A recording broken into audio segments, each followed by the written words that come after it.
What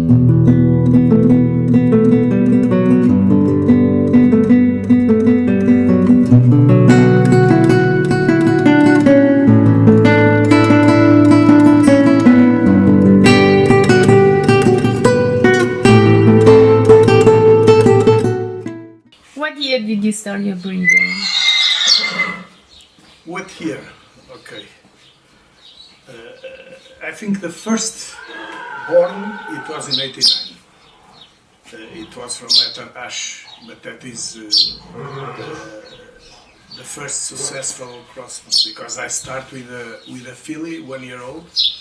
I finished to breed from another breeder, of course, and I start to breed with that mare only when she was with 6 years. So I really start to take care of one mare to be base of the stud 6 years before.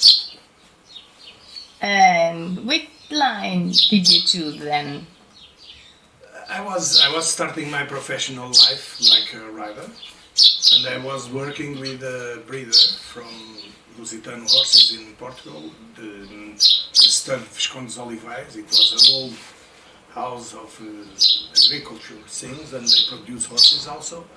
And I was there working some horses for him, and I asked to be paid not in money but in horses.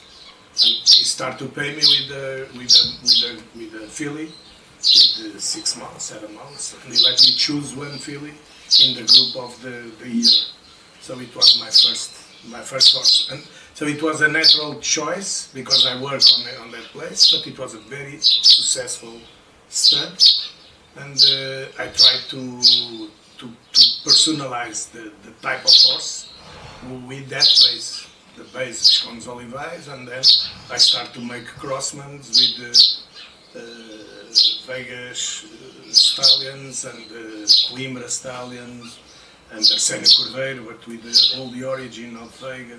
I remember one of the first horses I bought in my life to be a stallion. It was Furacão from Arsénio Cordeiro stud farm, and it is a son of Minuto Vega with Saloia Vega. Saloia is the only daughter of the only sister of Opus and Novilheiro. So it was very interesting to start with a completely Vega, only with a little part of Andrade, because they have firm on this bloodline.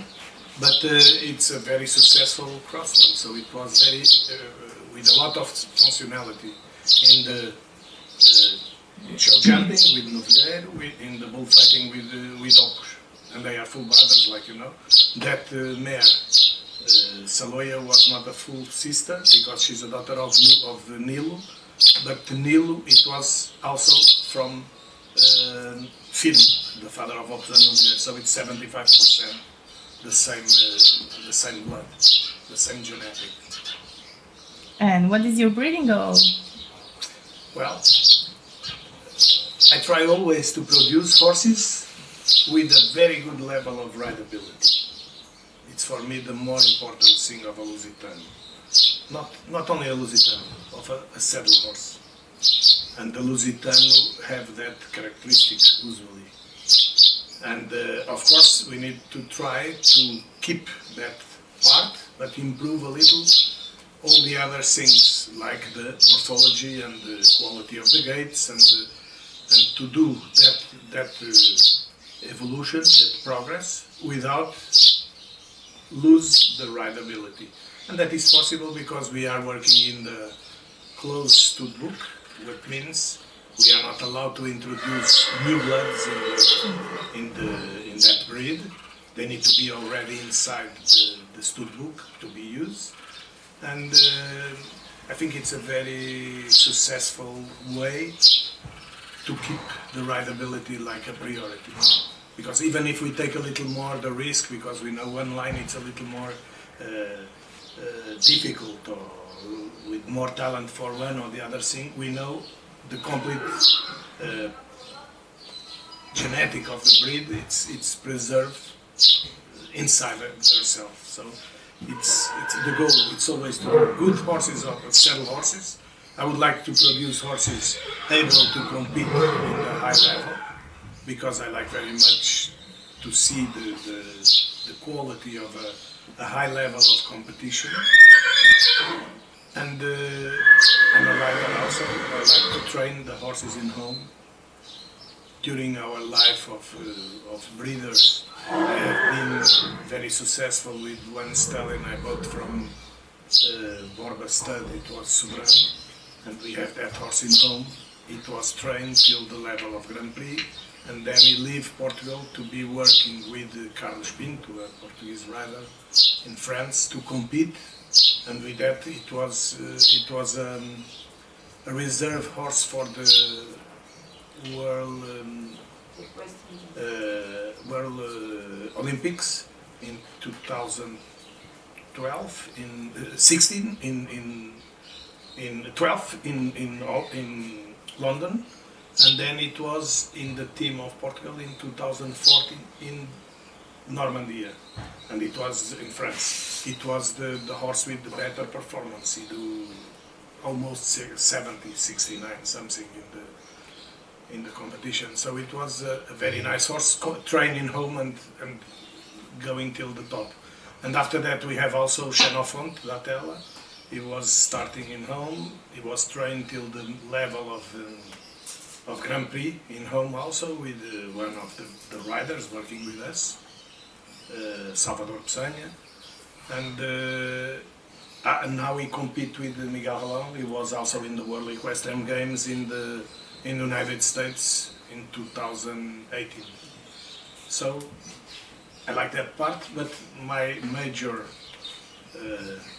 goal is to produce nice horses, to be trained, to make them progress with respect for the classical rules of riding, because I like very much competition, and I think it's completely possible to do competition and good riding.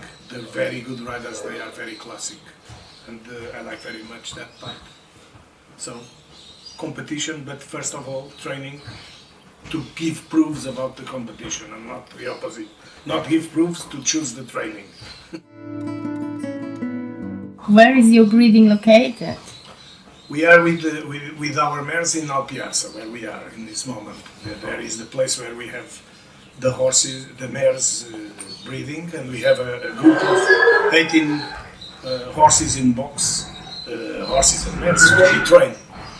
And then we have a small riding school in Lisbon, close to Lisbon, in Caneças, where we have some horses in train also. So it's divided in two places, but two places with different goals, because here it's breeding and starting, and now I have a very good team here to make the horses be more advanced. In Lisbon we have more the riding school and the starting of the young horses and the saddle and all these things.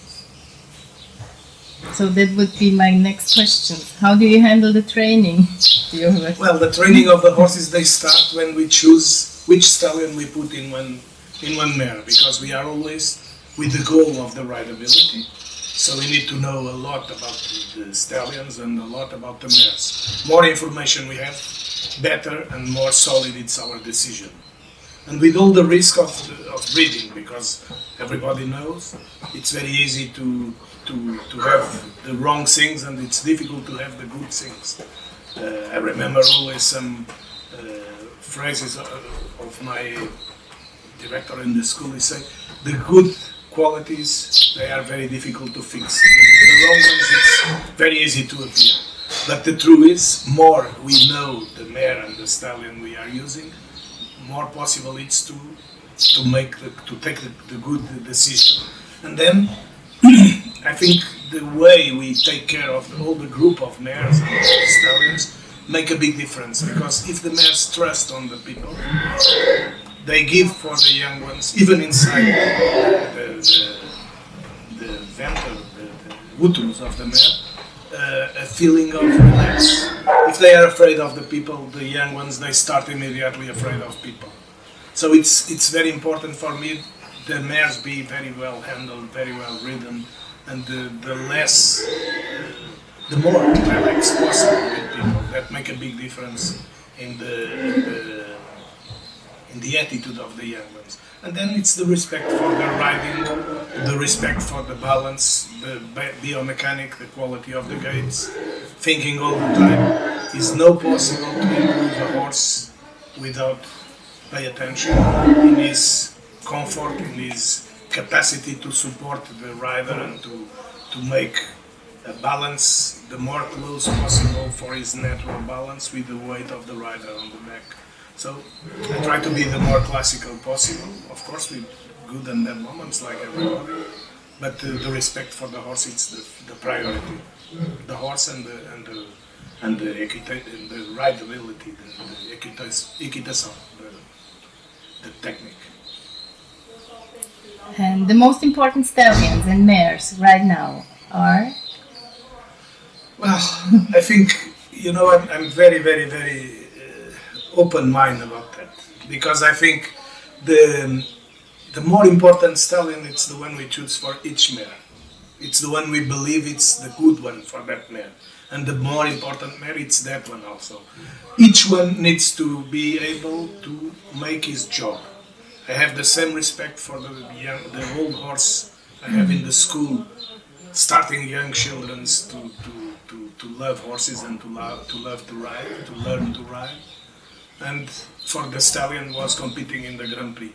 And I know, of course, they make two different challenges, but they are both successful in this challenge. And the mares are the same. They are, sometimes we prefer the genetic of one mare, so we take some embryons from that mare. But the one receiving the embryons, everybody think is not so important. It's very important. She needs to be a good mother, she needs to be a good character, she needs to be a fantastic teacher for the young foal. So each one in his job needs to do it well. And the respect, it's for that. So what did you find so fascinating about the Lusitano horse? It's exactly the rideability. It's the more important thing of a saddle horse. They need to be really enjoying the work we have. And we know when we ask for a horse to leave the field and to be on the stable and to live not a nomad life, but a life inside a box, and to lose the freedom, we are asking a lot. So we need to try it. At least we need to try to convince the horse this is a good option. So I think the more important thing when we teach our horses is to think. Let's try to make the horse enjoy the lesson. Let's try to make the horse be happy with this moment of the day, and not, well, it's time to go work, it's terrible, it's my moment of tension. That I think it's a wrong way to train. The good way to train for me, it's always with the collaboration of the horse, with the rideability in the first plan. Thank you a lot. It's a pleasure.